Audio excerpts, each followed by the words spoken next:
Good morning, Wabash. Giving this week's chapel talk is Dr. Blix. Dr. Blix is an associate professor of religion and chair of the Department of Religion. He works in the area of world religions with a particular interest in the Chinese tradition of Confucianism and Taoism. He grew up in Ladoga, just down the road from Crawfordsville.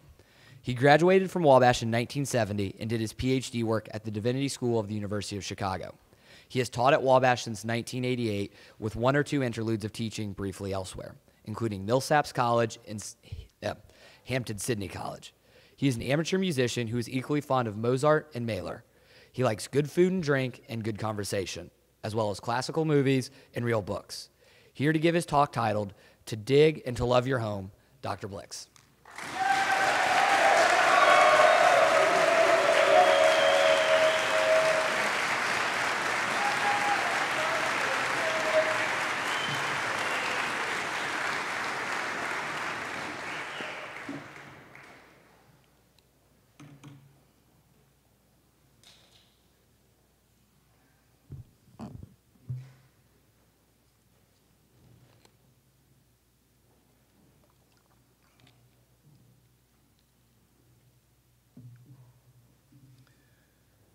So, we have come to the start of a new academic year at Wabash College, this year of 2012-2013.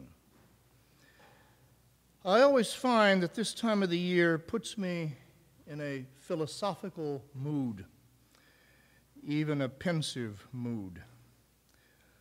Amidst all the bustle of seeing old students, greeting new students, attending beginning of the year events, preparing syllabuses and the like, I pause.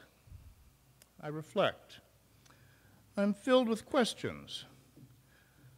What are we about here at this great college? What about the students, I wonder? What are they going to be like this year? And now that I actually see you, I can redirect my question and ask, what are you about? What are you going to be up to this year? Which then leads to, what will I be up to as a teacher?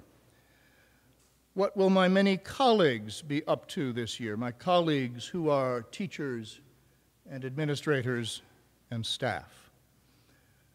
What will be up to as a college?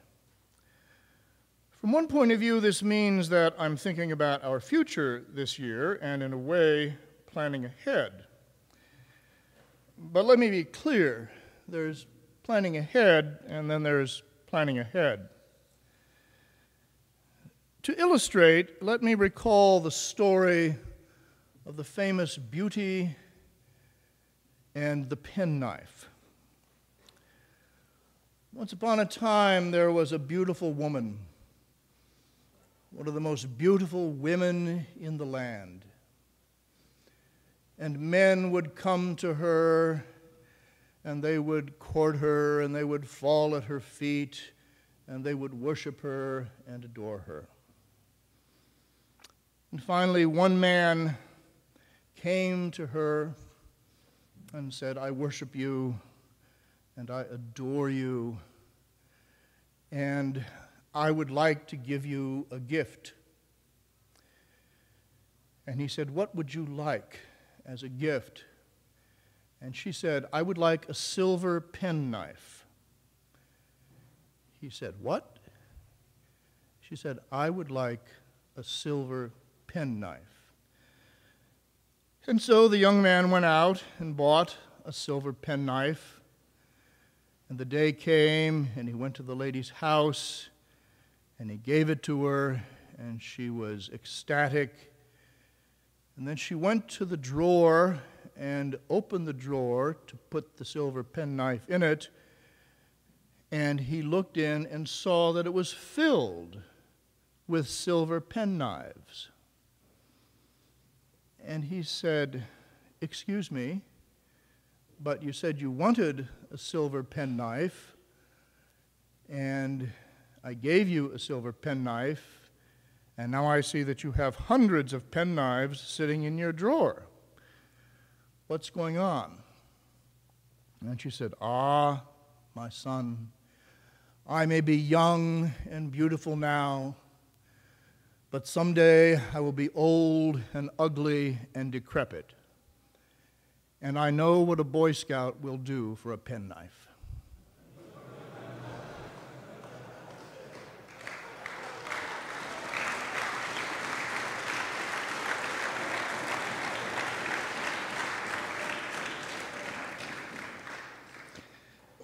That story is not original with me.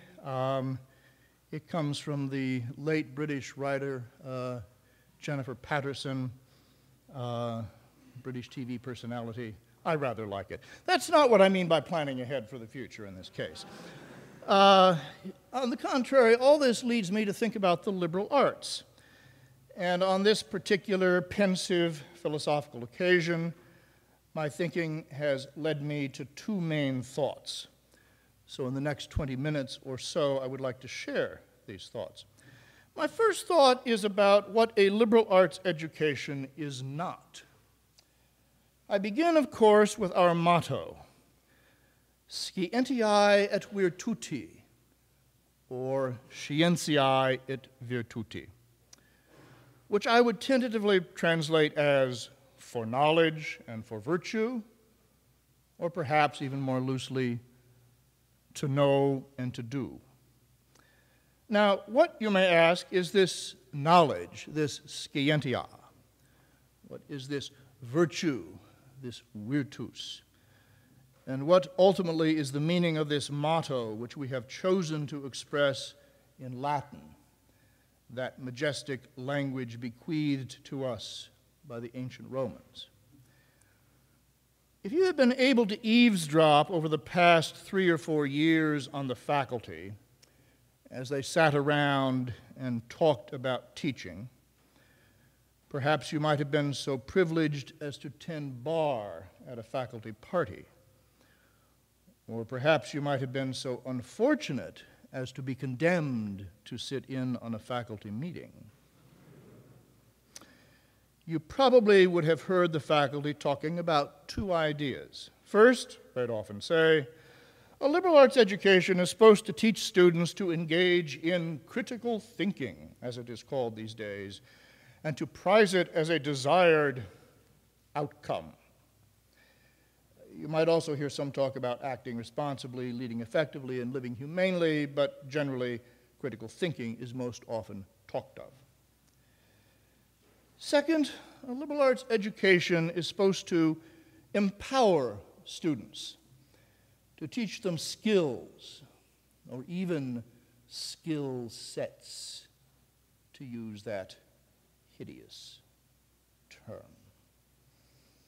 My first thought is that these two ideas are, well, not exactly wrong, but certainly only part of the story. And if they're not handled with care, they're also seriously misleading.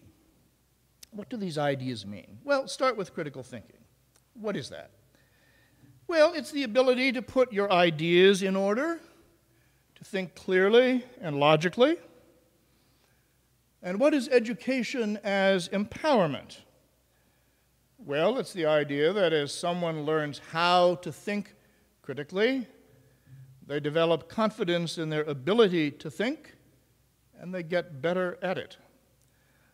On this model, then, to understand something is to have control or mastery over it.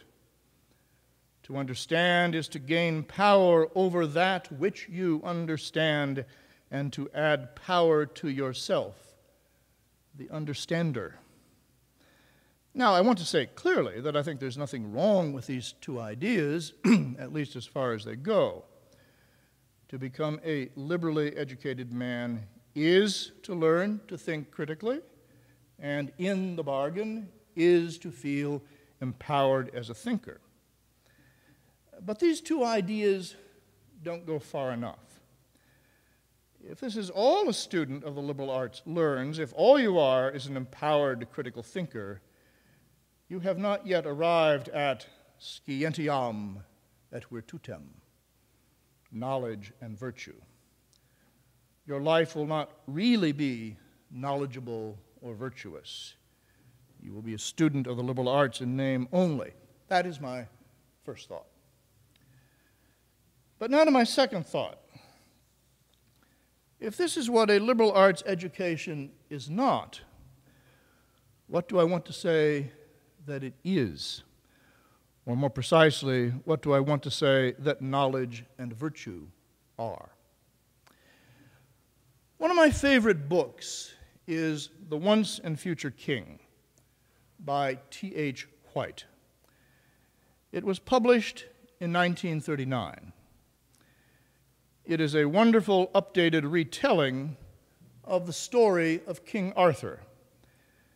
It was the basis for Walt Disney's inimitable animated film, The Sword in the Stone, which came out in 1963, and also for the 1960 stage musical of which you may have heard, called Camelot, which was later made into a movie starring Richard Harris as King Arthur.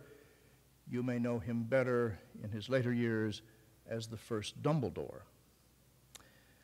Back to the book, Once and Future King. The book tells the story of how the young Arthur, or Wart, as he's called here, grows up to become King of England. In the first part of the book, his tutor is the magician Merlin. To help educate him, Merlin turns Wart into different kinds of animals. At the end of it all, Merlin turns Wart into a badger and sends him to study with Badger. When Wart arrives, the badger says, "So, Merlin sent you to me to finish your education.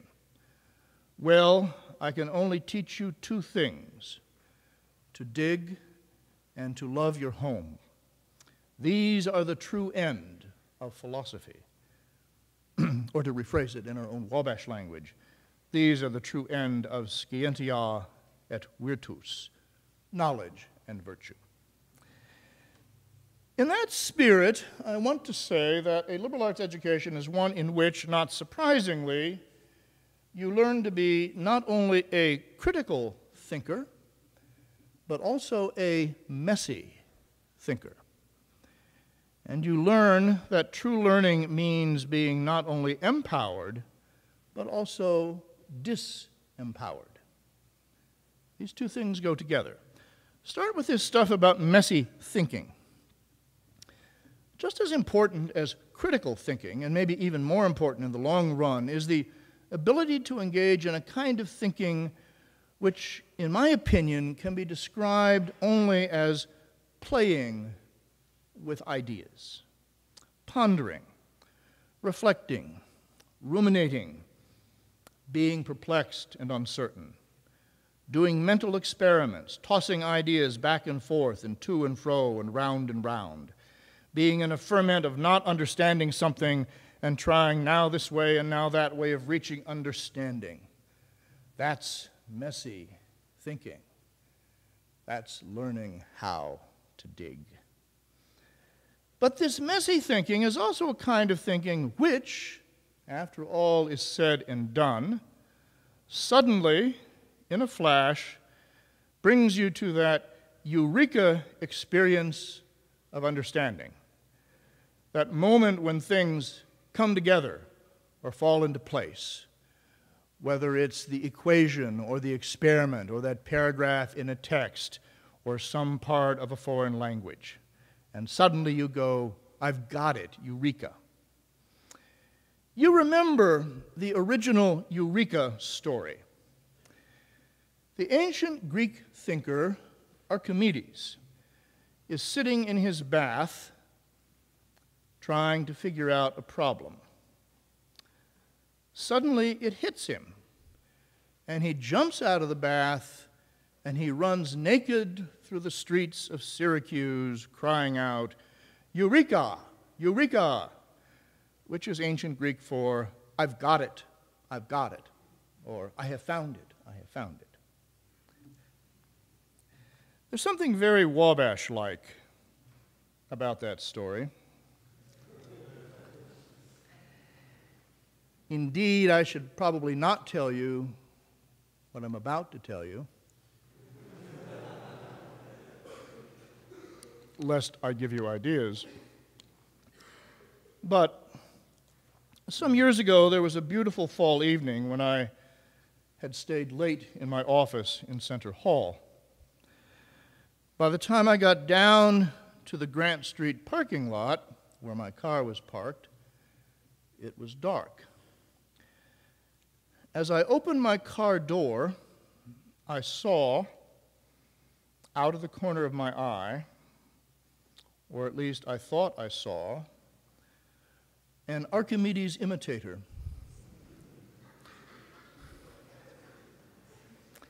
Racing up the walk, or around a building, or through the arboretum, I'm not sure. It was dark.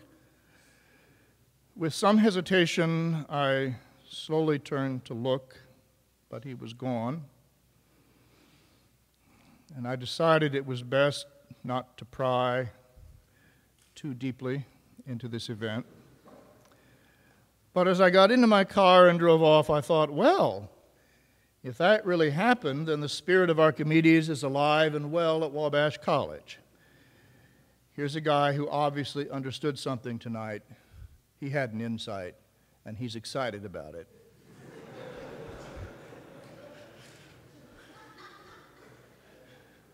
And that's good. All of this is to say, by the way, not that I commend this as an actual skill set to be practiced, but we can keep Archimedes and his followers in mind as a vivid metaphor or image.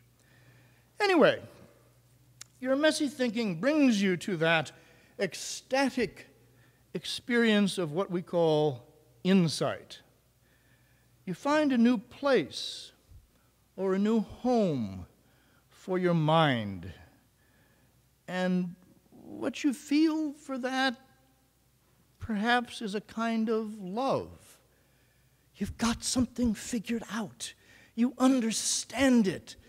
There's joy and a kind of love and affection, and you say, that is really awesome. That is wonderful. I'm glad I am here. Now, this is not a logical process necessarily, but it is, I submit, a supremely rational process. And even more, I submit that this messy, perplexed, fermentative, back and forth, to and fro, round and round experience of pondering and ruminating and playing that leads up to the ecstasy of insight, this experience is the precondition for any kind of critical thinking. It is the basis for any kind of critical thinking. It comes first. If you can't think messily, you cannot think critically.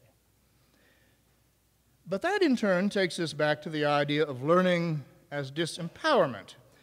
To have this messy, perplexed, fermentative, tossing back and forth, to and fro, round and round experience of pondering that leads up to the ecstasy of insight, this experience is not, in the first instance, one of feeling empowered. For most people, the pondering and perplexity and fermenting are a bit uncomfortable. You're not sure of where you're going.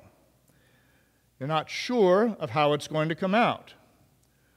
For the time being, while you're in the bath, so to speak, you have to live without an answer, without certainty, without clarity.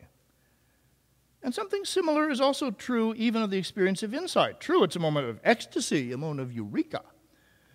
But you don't seize the insight. You don't make it happen.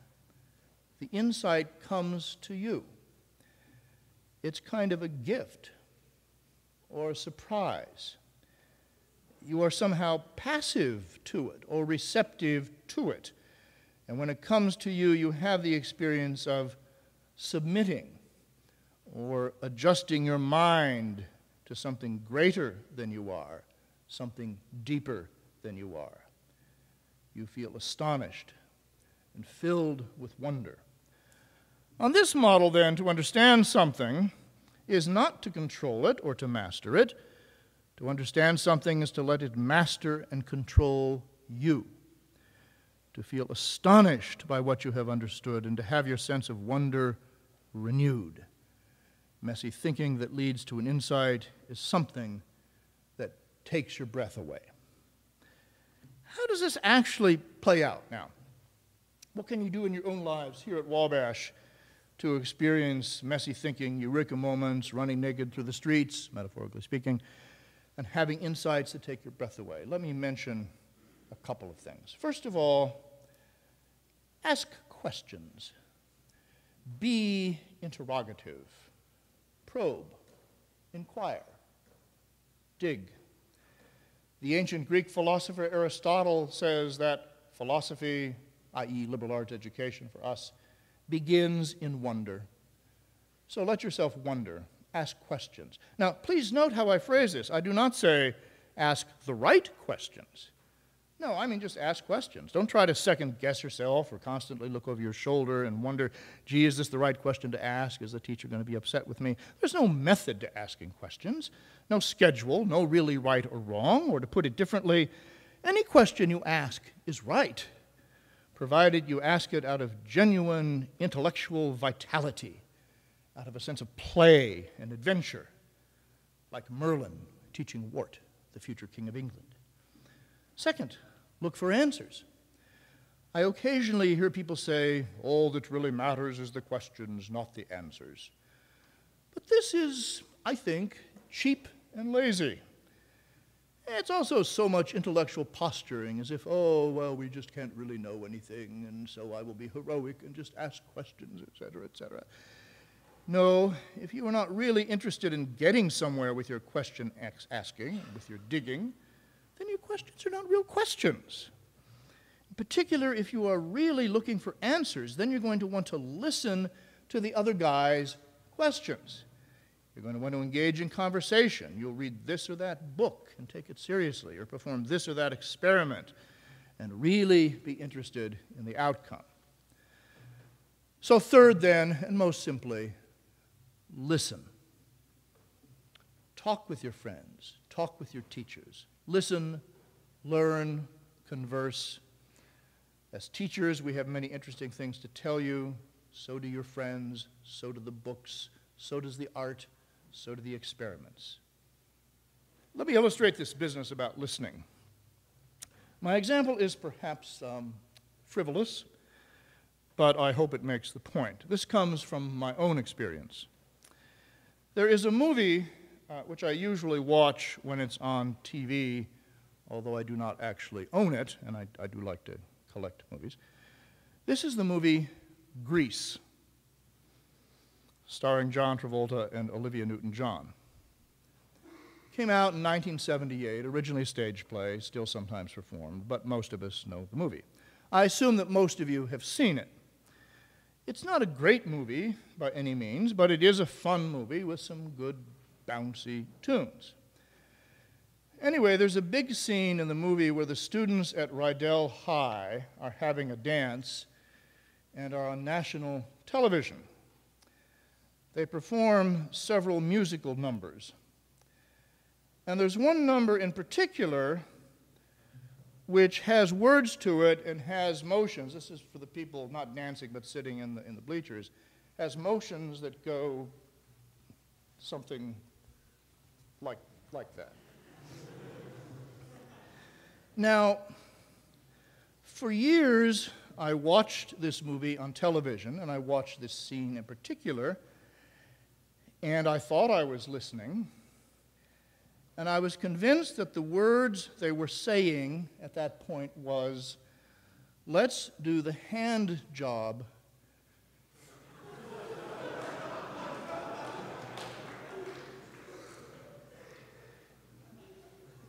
Baby. Now, if this meant what I thought it meant, there were a couple of problems. First, Grease is a PG movie, so this seemed a priori improbable.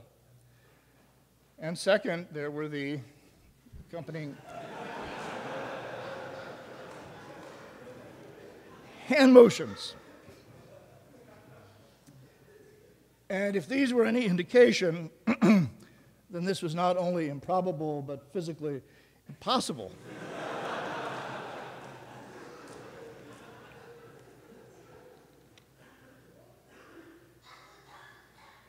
I was much relieved then when many years later I saw a production of Grease here in town at the Vanity Theater, and I realized for the first time that they were saying, and I hope I've got this right, if it's still wrong, please let me know, let's do the hand jive, baby.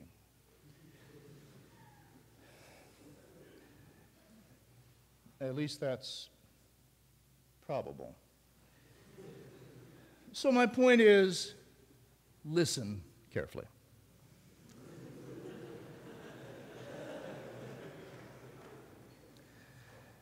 To conclude then, you can be a first-rate, critical, empowered thinker if you want to.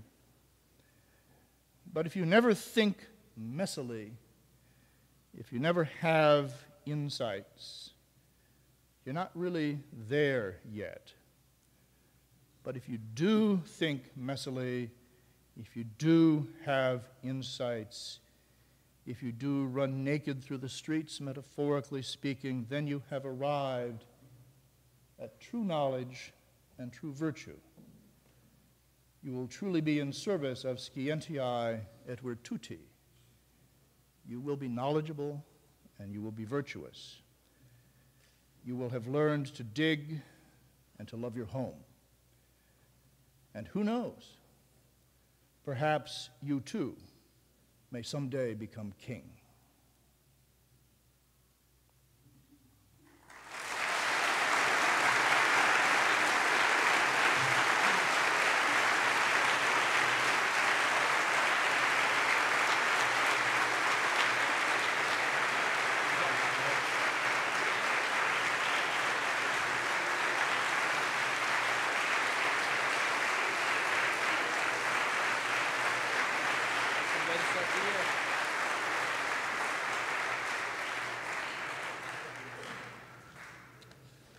All right, just a couple of quick announcements.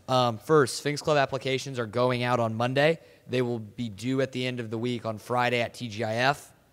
This Saturday, we have Cross Country is here doing the Hokum Karam at 10 a.m. Followed by that is a soccer game. It's our first one against Hope College. That'll be at 2 p.m. here. And then Sunday, soccer plays again against Monmouth College at 2 p.m. Please rise and sing Old Wabash.